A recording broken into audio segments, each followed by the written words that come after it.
आज पैडागोजी के सब्जेक्ट में आज हम लोग करेंगे लेक्चर मेथड। इससे पहले हम लोग प्रॉब्लम सॉल्विंग मेथड और प्रोजेक्ट मेथड जो है वो हम लोग डिस्कस कर चुके हैं। आज ये हमारा तीसरा मेथड है लेक्चर मेथड।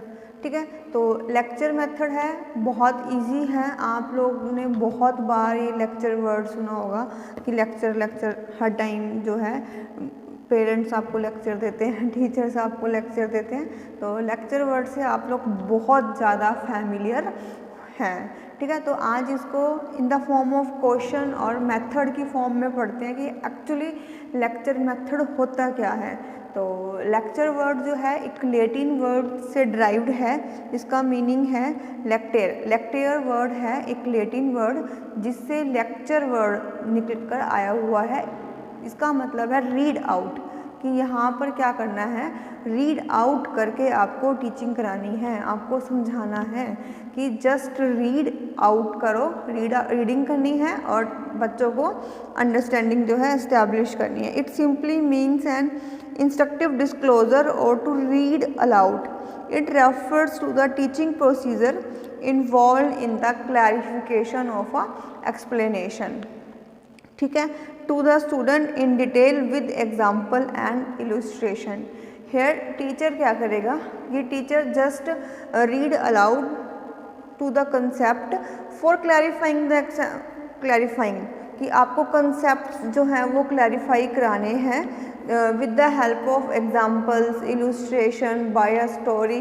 कि जस्ट टीचर रीड ही करेगा, बोल कर जो है आपको कुछ भी समझाने वाला है, तो उसको हम बोलते हैं lecture. A lecture method is also known as a telling method.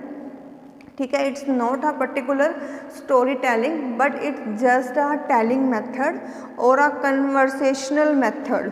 ठीक है, in the lecture we can conversation with our students. A lecture has been defined as a process by which facts are transmitted from notebook to the instructor to the notebook of the students without passing through mind of the other. Means कि जो lecturer के notes हैं वहाँ से सफ़र करके कहाँ जाना है, उन नोट्स को बच्चों तक पहुँचाना है। कि जो टीचर ने अपने माइंड में या कहीं नोटबुक में अपने कंसेप्ट लिखे हुए हैं, उन कंसेप्ट्स को जब हम जिस मेथड से बच्चों तक पहुँचाएंगे उस मेथड को हम क्या बोलेंगे, लेक्चर मेथड। अब यूज़ होता है कि व्हेन टू यूज़, कि क्योंकि हम हर बार बात करते हैं कि हर टॉपिक पे हर मेथड काम नहीं करता, तो हमें मेथड चूज़ करना है टॉपिक के अकॉर्डिंगली कि हमारा टॉपिक किस हिसाब से है, हम उस हिसाब से अपने मेथड्स को चेंज करते हैं। अगर टीचर एक सेम ही मेथड लेकर चल रहा है हर टॉपिक के लिए, तो वहाँ पर जो लर्निंग है अज्यूम की जाती है, अच्छी नहीं होती, ठीक इफ़ेक्टिव टीचिंग नहीं होगी। इफ़ेक्टिव टीचिंग के लिए क्या करना होगा कि टॉपिक के अकॉर्डिंगली मेथड्स को चूज़ करना होगा। कि अगर हमारे को कोई एक बच्चों को हर्डल दे रही है, प्रॉब्लम दे रहे हैं, उसको सॉल्व करा रहे हैं, तो we can use the problem solving method. ठीक है, अगर कोई एक एक्टिविटी ऐसी है कि जिसमें हमने पूरी क्लास इन्वॉल्व करनी है या ग्रुप इन्वॉल्व करने हैं, तो हम प्रोजेक्ट मेथड को यूज़ कर सकते हैं फॉर दैट एक्टिविटी। अब हम बात करते हैं कि when to use a lecture method. Lecture method को हम कब यूज़ करेंगे? First of all for giving a overview of a large unit, when we have a large unit to explain and a short time. ठीक है, time short है but जो है unit हमारे पास लार्ज है, just for giving the overview of that large unit we can use the lecture method. ठीक है, लेक्चर मेथड कब यूज़ करेंगे? जब हमारे पास एक यूनिट बहुत लार्ज है और टाइम लेस है, तो हम उस टाइम के अकॉर्डिंगली हम सिर्फ ओवरव्यू देंगे, और ओवरव्यू जो है वो लेक्चर मेथड से अच्छे ढंग से दी जा सकती है। देन फॉर क्रिएटिंग इंटरेस्ट हमें बच्चों के अंदर इंटरेस्ट क्रिएट करना है, मोटिवेटेड उनको करना है, तो जस्ट लेक्चर के मेथड से या टेलिंग मेथड से हम लोग उनके अंदर इंटरेस्ट जो है वो क्रिएट कर सकते हैं। सिमिलरली मोटिवेट करना है तब भी हमें भाषण ही देना पड़ता है। लेक्चर को हिंदी में कहीं ना कहीं हम भाषण भी बोलते हैं, भाषण विधि भी इसको हम बोलते हैं।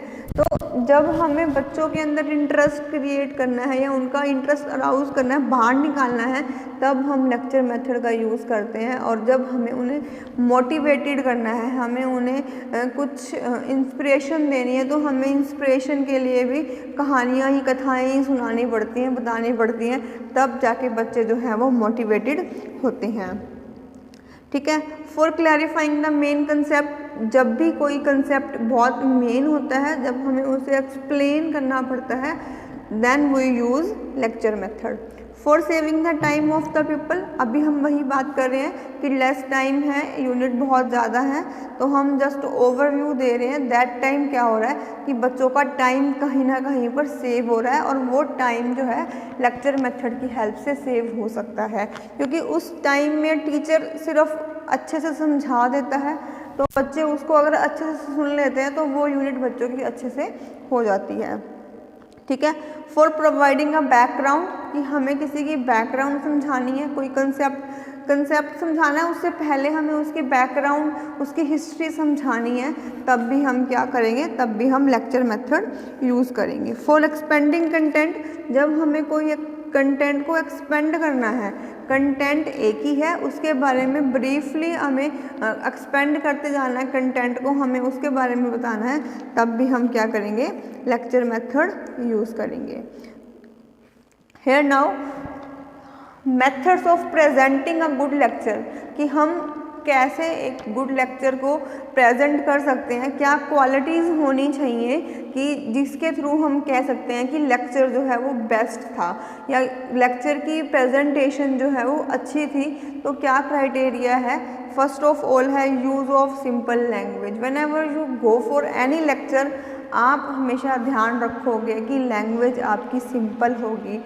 सिंपल मीन्स कि हम कई बार कहते हैं ना, गोल गोल बातें मत करो। तो जब भी आप कोई कंसेप्ट समझाने जा रहे हो, तो आप गोल गोल बातें ना कर कर हमने क्या करना है, बिल्कुल सरल शब्दों में अपने जो कंसेप्ट को लेकर आए हैं उस कंसेप्ट को समझाना है। ठीक है। अगर हम सिंपल लैंग्वेज यूज़ करेंगे तो बच्चों का इंटरेस्ट भी क्रिएट होगा और बच्चे उसको अच्छे से समझ भी पाएंगे। अगर हम थोड़ी सी घुमावदार बातें करेंगे, टीचर की बात हो रही है कि अगर टीचर घुमावदार बात करेगा तो बच्चे जो है थोड़ा सा उनको ना समझ आने की पॉसिबिलिटी रहती है कि शायद बच्चे जो है बड़ी बातें या घुमावदार बातें ना समझ पाएँ, जो कि सिंपल और सरल शब्दों को समझ सकते हैं। ठीक है। क्लियर इम्प्रेशन, कि जब भी आप लेक्चर दोगे, भाषण दोगे, तब अपने कंसेप्ट के इम्प्रेशंस जो हैं वो बच्चों के ऊपर बिल्कुल क्लियरली होने चाहिए। आपके गेस्चर आपकी आवाज़ के साथ मैच होने चाहिए। ठीक है। आपके कंटेंट के साथ मैच होने चाहिए, तभी आपका इम्प्रेशन जो है बच्चों के ऊपर अच्छे से पड़ पाएगा। ठीक है। फिर एक्सप्लेनेशन ऑफ की पॉइंट्स, जो भी आपके लेक्चर में आपको लग रहा है कि मेन पॉइंट्स है, की पॉइंट्स है, आप उनको स्ट्रेस आउट करो, आप उनको पकड़ो और आप उनको अच्छे से एक्सप्लेन करो। ठीक है। And don't forget the sequence, कि जब भी आपने लेक्चर देना है या आपने किसी को कुछ कन्वर्सेशन करनी है, तो हमें ध्यान रखना है कि सीक्वेंस हम मिस नहीं करेंगे। ठीक है। हमेशा एक अच्छी टीचिंग की निशानी यही होती है कि सीक्वेंस को आप मिस नहीं करोगे, कि कोई जो मेन बात है वो भूलोगे नहीं, फिर कहो ओ मैं भूल गया, फिर लास्ट में आप उस चीज़ को बताओ। नहीं, जब भी आप कोई लेक्चर प्रिपेयर करने जाओ, आप अपने नोट्स खुद प्रिपेयर कर सकते हो और उनके अंदर जो की पॉइंट्स हैं उनको आप हाईलाइट कर सकते हो कि इन की पॉइंट्स को मैंने बच्चों को अच्छे से समझाना है। ठीक है। देन प्रॉपर स्पीड आपकी बुलेट ट्रेन की नहीं होगी, स्पीड आपकी बच्चों के अंडरस्टैंडिंग के अकॉर्डिंगली होगी कि जिस स्पीड से आप करा रहे हो, अगर बच्चों के ऊपर से जा रहा है तो आपको आपकी स्पीड थोड़ी सी स्लो करनी पड़ेगी। अगर आपकी स्पीड स्लो है और बच्चे समझते जा रहे हैं, उनको दिख रहा है, एक्सप्रेशंस दिख रहे हैं बच्चों के कि हाँ उनको समझ में आ रहा है, तब आप थोड़ी सी अपनी स्पीड अप कर सकते हो। अदरवाइज आपको स्पीड जो है प्रॉपर रखनी है, proper according to the level of the student. Then repetition, कि जब जब आप लेक्चर दो, क्योंकि लेक्चर जब भी हम सुनते हैं नाम कि लेक्चर आने वाला है, तो कहीं ना कहीं बच्चों के माइंड में बोरियत हो जाती है कि हाय अब तो मैडम ये सर बहुत पकाने वाले हैं, बहुत बोर होंगे। ठीक है, तो बच्चों की इस मेंटालिटी को चेंज करने के लिए you have to repeat your content, कि बीच बीच में आप अपना कंटेंट जो है रिपीट करते रहें ताकि बच्चों को दोबारा सुने तो वो समझ में आ सके, या फर्स्ट टाइम जिस बच्चे को समझ में नहीं आया था सेकंड टाइम में वो कंसेप्ट बच्चों को अच्छे से समझ में आ जाए। Then proper use of black board, this is your black board. इसको हम चौक बोर्ड भी बोलते हैं क्योंकि आजकल जो है मॉडर्न है तो यहाँ पर ब्लैक जो है बोर्ड बहुत कम दिखाई देता है। इसको हम चौक बोर्ड का नाम कह सकते हैं कि अ बोर्ड जिसके ऊपर हम चौक से राइटिंग करते हैं। ठीक है, तो आपने अपने लेक्चर में प्रॉपर चौक बोर्ड का भी इस्तेमाल करना है, क्योंकि अगर आप सिर्फ बोलते रहोगे तो बच्चे जो हैं वो कहीं ना कहीं बोर हो जाएंगे, उनका इंटरेस्ट लूज़ होना शुरू हो जाएगा। अगर आप कोई एड, मैप, स्पेसिमन या इस तरीके से कोई चीज़ अपने लेक्चर के साथ लेकर आए हो कंसेप्ट को समझाने के लिए, तब आपका लेक्चर जो है वो बहुत अच्छा जा सकता है। ठीक है, देन डिवीज़न ऑफ लेक्चर, आप अपने लेक्चर को 2 या 3 पार्ट्स में डिवाइड कर दोगे। डिवाइड करने से क्या होगा कि फर्स्ट पार्ट जब आपने क्लियर करा दिया, ठीक है, आप थोड़ा सा पॉज लोगे, बच्चों को चांस दोगे, बच्चों से पूछोगे कि यहाँ तक जो है क्लियर हो गया है या नहीं है, then go for the second and then go for the third and the final lecture. ठीक है, इन दैट वे आप जो है अपना लेक्चर कंप्लीट करेंगे। देन यूज़ ऑफ मॉडल्स और सम ऑब्जेक्ट्स, मैंने अभी बताया कि जब भी हम कोई कंसेप्ट लेकर आते हैं और वो एज अ लेक्चर होता है, तब हमें डिफरेंट टाइप ऑफ ऑब्जेक्ट्स भी यूज़ करने चाहिए। जैसे अभी हम ब्लैक बोर्ड यूज़ कर रहे हैं, ठीक है, सेम हम कोई पिक्चर्स ला सकते हैं, कोई रियल ऑब्जेक्ट ला सकते हैं सिमिलर टू द जो हमारे कंटेंट से मैच करता होगा। Then slow start off lecture, the lecture should start slowly, कि ये नहीं है कि आपने आते ही अपनी स्पीड पकड़ लेनी है और सब कुछ बस बोलते रहना है ताकि बच्चों को समझ में आए या ना आए। नहीं, लेक्चर की शुरुआत जो है वो थोड़ा स्लो, फिर थोड़ी स्पीड अप, फिर स्लो, इस तरीके से जो है आप स्पीड के अकॉर्डिंगली अपना लेक्चर जो है दोगे। फाइनल होगा हमारा क्वेश्चनिंग सेशन के साथ, कि जब आप अपना लेक्चर दे दोगे, क्योंकि अभी हमने बात की कि लेक्चर को हम डिवाइड भी करके आएंगे, डिवीज़न भी हमने करनी है।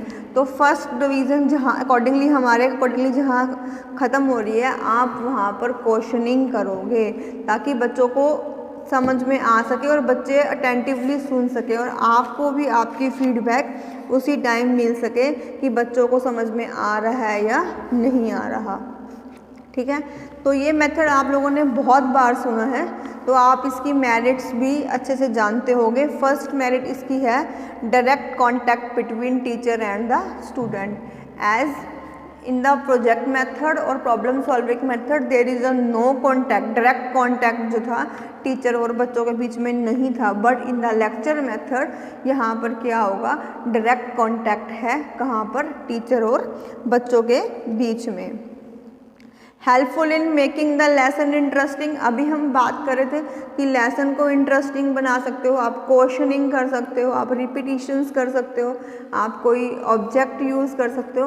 तो इन तरीक़ों से आप अपना लेक्चर जो है वो इंटरेस्टिंग बना सकते हो। देन इकोनॉमिकल इसको हम क्यों कह रहे हैं, क्योंकि प्रोजेक्ट मेथड और प्रॉब्लम सॉल्विंग मेथड में कहीं ना कहीं टाइम हमें एक्स्ट्रा देना पड़ता है, खर्चा हमें और करना पड़ता है, अरेंजमेंट हमें करनी पड़ती हैं। But lecture method is very economical, कोई अलग से खर्चा नहीं करना, क्लासरूम की सेटिंग वैसी ही होती है, सेटअप वैसे ही होता है। तो एक लेक्चरर ने आना है, लेक्चर देना और बच्चों को समझाना है। तो मोस्ट इकोनॉमिकल मेथड जो कौन सा है, लेक्चर मेथड ही है। देन मोटिवेशन, अभी हम यही बात कर रहे थे कि बच्चों को मोटिवेशन प्रोवाइड करने के लिए लेक्चर मेथड ही बेस्ट मेथड है। Based on personal teaching, personal teaching पे कैसे है, क्योंकि डायरेक्ट कांटेक्ट है टीचर और बच्चों के अंदर, तो टीचर पर्सनली बच्चों के साथ अटैच हो जाता है कि उनकी प्रॉब्लम्स को सुनना शुरू कर देता है कि क्योंकि वो डायरेक्ट ही टीचर के कांटेक्ट में आना शुरू हो जाएंगे। Then use of factual information, whenever we go for the factual information the lecture method is the best method for providing that type of information. Then inspirational values, similarly motivational, जब हमें बच्चों को motivate करना है, inspire करना है, तो हमें लेक्चर मेथड का ही यूज़ करना पड़ता है। फ्लेक्सिबल, ये फ्लेक्सिबल है बहुत ज़्यादा, इसके लिए कोई ज़्यादा रिजिडनेस की ज़रूरत नहीं है। हम बच्चों के इंटरेस्ट के अकॉर्डिंग, टाइम के अकॉर्डिंग, टॉपिक के अकॉर्डिंगली अपने लेक्चर को हम छोटा, बड़ा या इजी और हार्ड कर सकते हैं, ठीक है। तो कोई भी चीज़ होती है वो विदाउट ड्रॉबैक के नहीं होती, जितनी भी खूबियाँ क्यों ना हो जाएं, थोड़ी सी कमियाँ तो ज़रूर उसमें भी मिलती है। तो सेम लेक्चर मेथड की फर्स्ट जो डीमेरिट है, it's a spoon feeding method, कि बच्चों को कुछ नहीं करना होता, बच्चे पैसिव होते हैं, बच्चों को सिर्फ सुनना होता है, तो टीचर ही सब कुछ करके आता है। तो वो होता है कि स्पून फीडिंग कराई जा रही है टीचर के द्वारा, तो इसको कई बार हम लोग बोलते हैं कि स्पून फीडिंग मेथड भी होता है। मेमोरी बेस्ड है, ये मोनोटोनस हो जाता है समटाइम, लेस एप्लीकेबल और एक्सटेंसिव यूज़ इज़ हार्मफुल। अगर हम इसको हर टॉपिक के लिए लेक्चर मेथड यूज़ कर लेंगे तो ये कहीं ना कहीं हमारे लिए टीचिंग के लिए इफ़ेक्टिव नहीं होगा। तो आज हमने क्या किया, आज हमने लेक्चर मेथड किया है। तो हमने यहाँ पर देखा है कि कब इसे यूज़ करना है और कैसे इसे यूज़ करना है, क्या इसकी मेरिट थी और क्या इसकी डीमेरिट है। कि होप आपको आज का क्वेश्चन जो है वो समझ में आ गया होगा। Thank you.